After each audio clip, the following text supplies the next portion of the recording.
Nous sommes vraiment heureux aujourd'hui de l'annonce de la décision de la Cour européenne des droits de l'homme.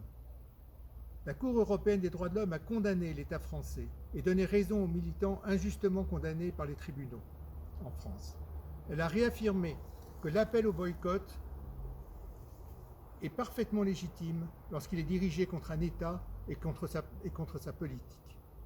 Nous sommes heureux pour les requérants, si injustement condamnés, et qui ressentaient si durement ce sentiment d'injustice.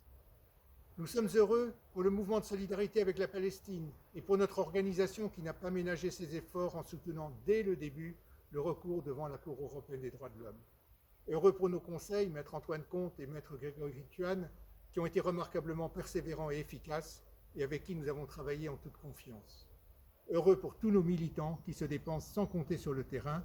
Heureux, oui, et avant tout pour nos amis palestiniens, car cet arrêt nous donne encore plus de force pour leur apporter notre soutien.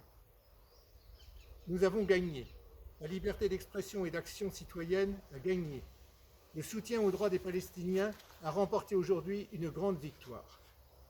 Chacune et chacun, en France et dans le monde, doit prendre la mesure de cet événement. Non, le boycott n'est pas interdit, il ne l'a jamais été. Non, l'État d'Israël n'est pas au-dessus des critiques. Oui, la lutte pour les droits du peuple palestinien est une lutte juste, non violente, porteuse des valeurs universelles de liberté, d'égalité, de dignité. Elle nous concerne tous. L'État français doit lui aussi prendre toute la mesure de cette décision. Il doit protéger notre liberté d'expression contre toutes celles et ceux qui veulent s'y opposer. Il doit aussi et surtout prendre ses responsabilités, en prenant lui aussi toutes les mesures, à son niveau, pour mettre fin à l'impunité d'Israël. Il est temps pour lui de passer de la parole aux actes.